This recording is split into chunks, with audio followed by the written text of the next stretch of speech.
Hello, and welcome back to the Resilient Events Podcast, episode number 35. We're looking at end of the year. If you're listening in the future, end of 2024. And we're looking at like highs and lows for the year. So for myself and for Marisa, our businesses, kind of where were we at, where did we come through the year? Marisa, how are you doing today? Doing great. Always good to record with you. And I'm glad it's just us this time. So hopefully we'll get to some really good highlights and even talk about the lows because they're important. We are business owners and, we try to be as real as possible on this. So we should get right to it. And it's worth thinking about at the end of the year. Best way to start off, Marisa, what are you thankful for from this year? Yeah, I do live. This was a little hard for me to answer because I feel like there's so many things to say that I'm thankful for, but I will say that I have a renewed energy in events. I think with the switch from virtual to in person and kind of like seeing that a lot of people were not really thinking about events as virtual, I kind of took an approach on like, okay, this is a holistic thing. Like you're not just doing one event a year. It's kind of a series of events in different styles. And luckily I'm able to do both. So that I am thankful for because I had a mix of on-site, in-person, micro events, virtual events all this year. So super grateful for that. And then also more specifically, I love connecting in person. I am definitely an introvert. So my energy levels can be drained really quickly when I'm in person, but I do love that feeling that you get when you connect in person. So those are two things I'm thankful for. What about you, John? You know what? Number one thing from a business side is just having those repeat clients that just email me and say, "Let's get to work again." Those are really the nice. best. It's good to know. It's absolutely the best. It's obviously running a business is hard. It's like doing lots of sales, you get mostly no's, and then it's just nice to know that the people you do work with come back sometimes. Yes. And then other thing is just like the people that support the business. So my business partner, who I've worked with for years now and been friends with since we were like 7 or something, and just our biggest investor who consistently just provides a lot of advice, even during hard times. And then you as well, helping me get out there. You're the introvert, I'm the extrovert, but I'm nowhere online. Without you, I'd be absolutely nowhere. You'd have no presence. None at all. Yes, that's what I'm thankful for this year. That's good. And then kind of switching it the other way, what do you regret most this year? Like biggest kind of mistake that you made? This is like a self-serving thing. It's like not completing the website for the podcast. And I'm going to switch that a little bit because I do regret it, but I'm okay with it because of how the presence of resilient events has come into play in terms of really focusing on specific platforms like LinkedIn, Spotify, and YouTube, and not like trying to overwhelm it where we're on all these things and like we have to have blogs on this website and that. And I think that's where I lost a little bit of enthusiasm for producing it because it's a lot of things to do, but we found a good workflow, recorded on a new platform. And when we record an episode, it's out pretty quickly. We've got clips up. And it's not like we're not overthinking it, and it's still being mentioned on lists where people that are events related podcasts. So I'm like, okay, it's working, but I do wish that website was done, but it's okay because we got landing pages now on Spotify. Yeah. I feel like to get that done, we have to do like an offsite and just like not have internet or distractions for 3 days. I guess we would need internet to make the website, but like it's like feels like it'd be the only way to put the focus in. Yeah. Otherwise, yeah, for myself, my biggest regret from this year is just letting life and little things get in the way of working on like the one thing. So which for me is like growing my business. And just so not investing enough of my time in business development. And when I did, just not being as focused as I need to be. This is like a big thing for my life I've got to change this year, is just spending more time on planning and making sure that I'm making the absolute most use of my time. Do you have anyone to keep you accountable besides you and I checking in once in a while? Like, I mean, that might help you. Yeah, I do have an accountability group, and I'm getting better at it for that for sure. Okay. Like I've made some improvements this year, but I'm just not as good as I want to be yet. Yeah. Well, hopefully I'll check in with you like in a month and see how this goal is working. But yeah, I have the same problem, and I need people to kind of kick me in the butt to like, you know, stay on task. And, it is hard because you're like, oh, okay, like I'm doing this. I just have a day off. Can I have a day off? And then you're like, no, you can't have a day off. So, but Yeah, the yeah, hardest part of being your own boss is being your own boss. yeah, It's like you right. gotta like be hard on yourself, and that's hard to Yeah, do. It's easy to make exactly. excuses to yourself.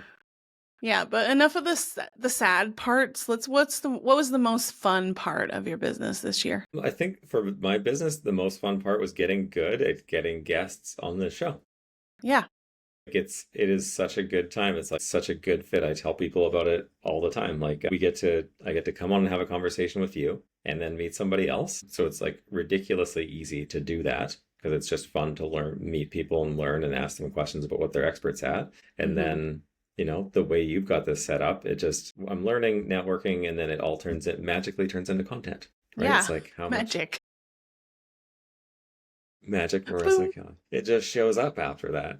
Yeah. But yeah, so that's what I like the most. Honestly, it's like it's such a fun way to create content. So that's probably the most fun part of my year for this business. Yeah, I have like a lot of Zoom calls sometimes when I'm just connecting with people and I'm like, this should be a podcast. Like literally every Zoom call that I have is like content. But they don't always turn into that, obviously, or they don't become episodes or guests in our episode on our podcast. But it's such an interesting way to build business. And then the plus side, and I will say my funnest part is like the travel, where I've been able to like IMEX specifically, I was able to IMEX and Connect, which Connect was more regional, smaller event. And IMEX, like I got to meet people that I've been like connecting with online for years even.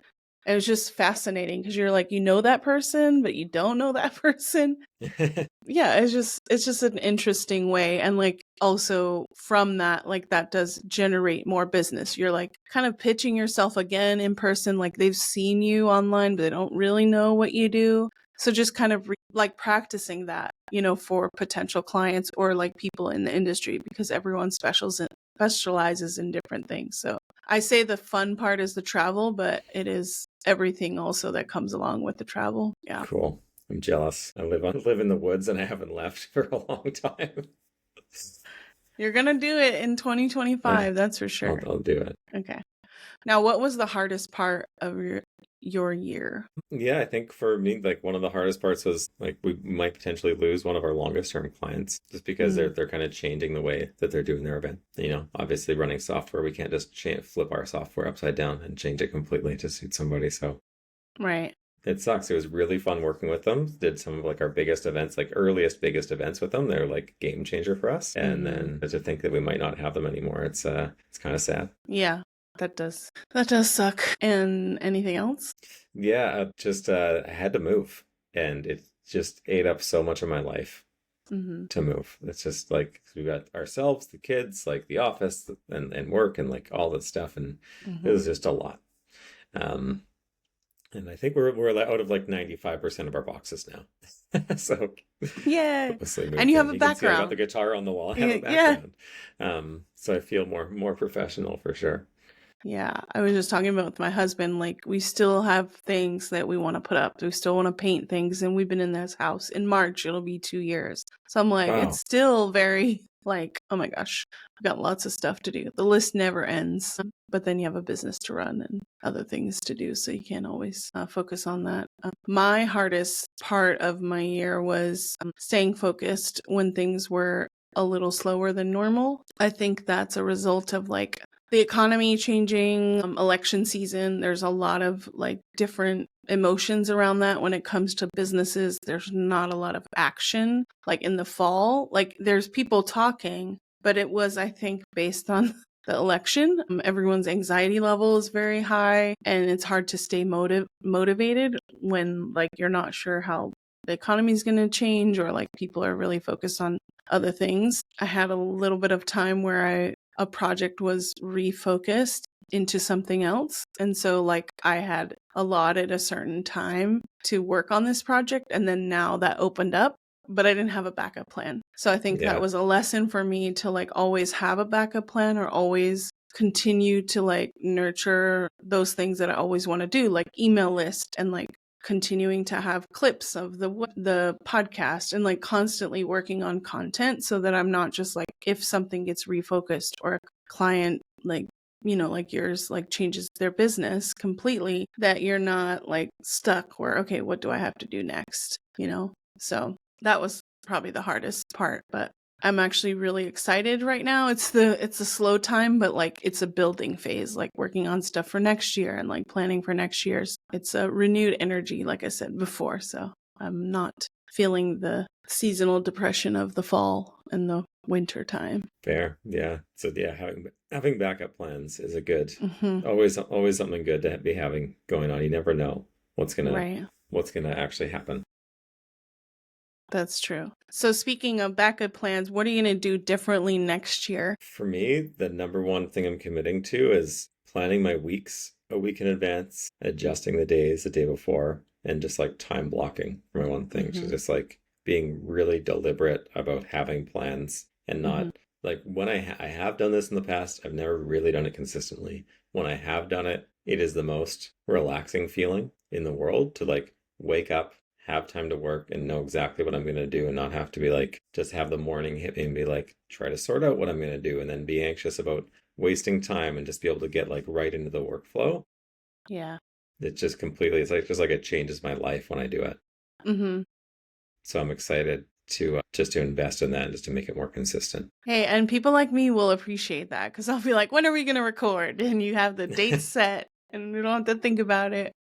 Yeah, I don't know. There are people that plan really far in advance and there are people that don't do that. But I feel like the ones that plan most, even just like looking at my schedule for next week, like I'm not stressed about it, but I'm like, okay, like this day I know I might have open that I can just do whatever, but like the other days I'm going to be more structured and like get up early and like have all these meetings. So it is nice to have the flow, at least understanding in your head, and then deciding, do I have to work on the weekend, to prep for the week. Sometimes that has to happen. So yeah. If you need any advice, let me know. It'll do. For next year, differently, what I'm going to do is really lean in on my expertise and not be afraid to ask people for like, talking about the like, business development. I think I've been so used to like letting leads come to me or like I'm going to rely on the content that I post or like other people to mention my name. And I think that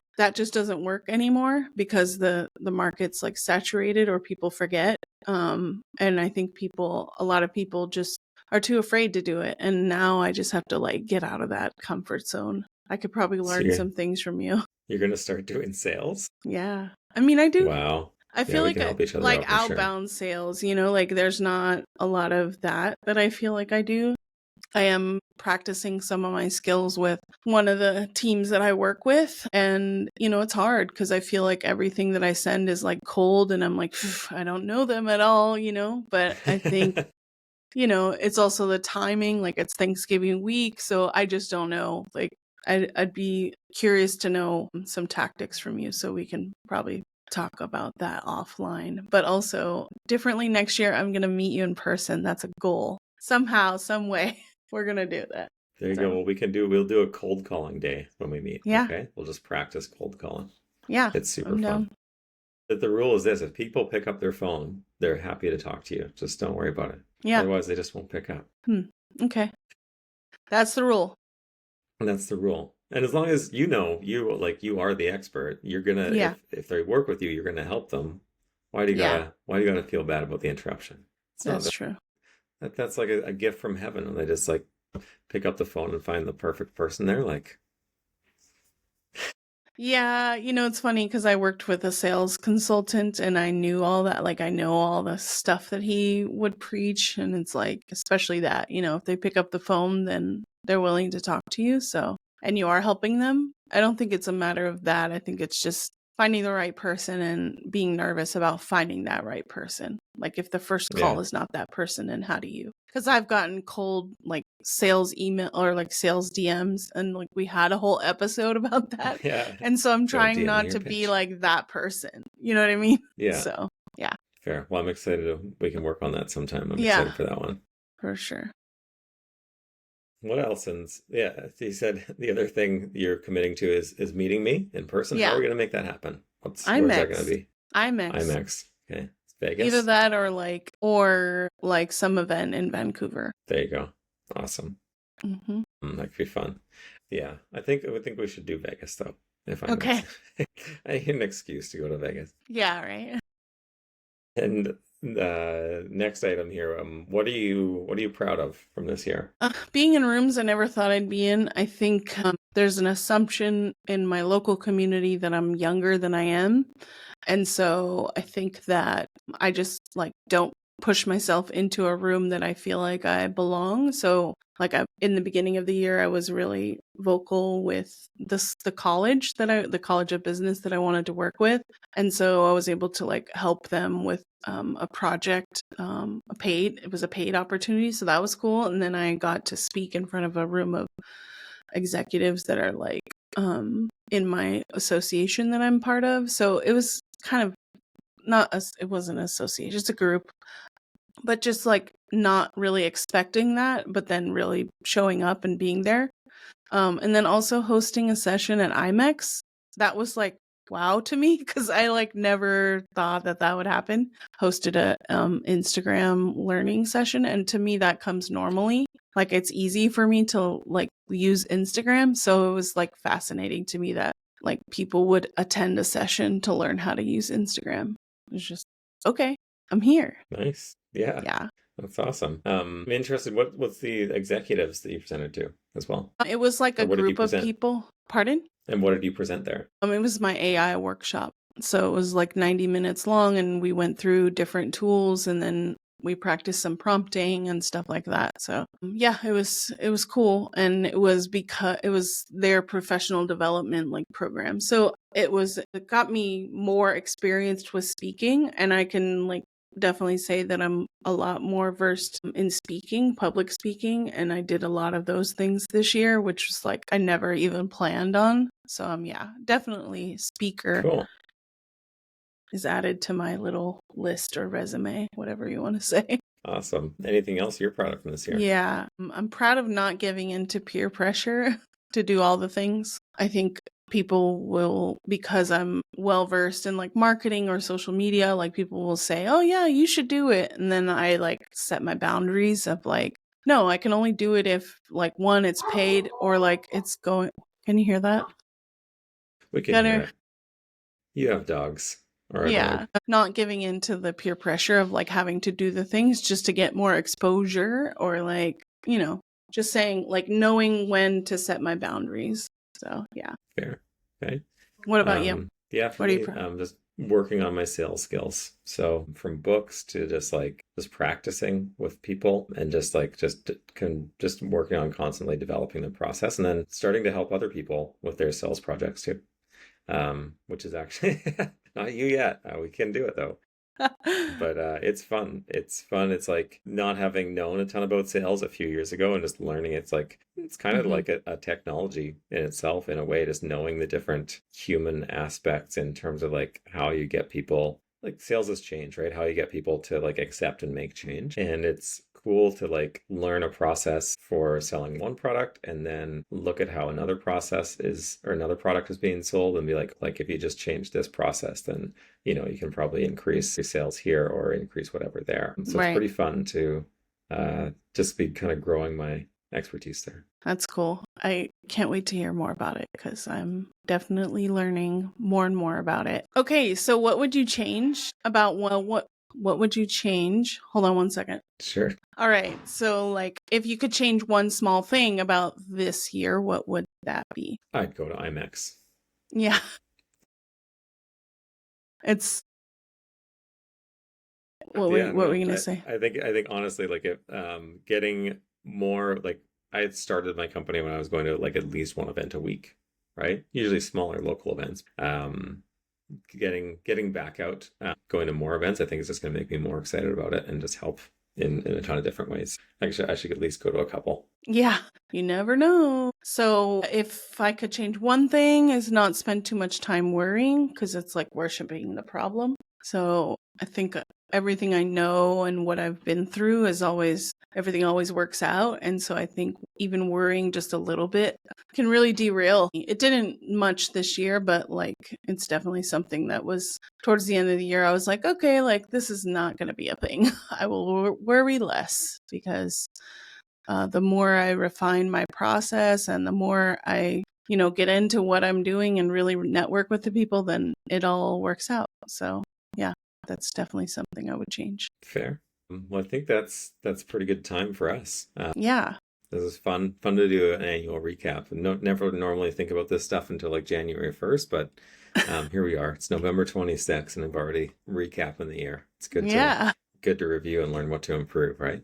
Yes. So you can use next month to like plan for next year and like really, really think. Or I would say like, I always say like people try to plan for the whole year. I'm like, there's no way that what I was doing at this time last year, like, is way different than what so it's like, you just got to plan in like chunks. I feel like that's the easiest way to handle it. Yeah, getting the right time horizon is always definitely valuable. Mm-hmm.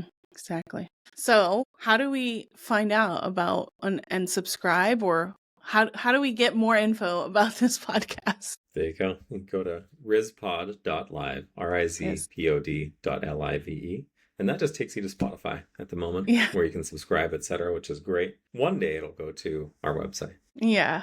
I mean, we'll see. Maybe there'll be like a new thing that'll be like podcast websites or something. It's like, you never know. There's always Could happen. new technology coming up. But yeah, I would say rizpod.live. Share it with your friends, share it with people. If you are in the events industry and you're interested in having a conversation with us to talk about your technology, your service, whatever you offer, connect with us on LinkedIn. Our bio links are in the show notes, and we will see you next year. Yeah. Next year. Till next time. All Bye, right. everybody. Bye.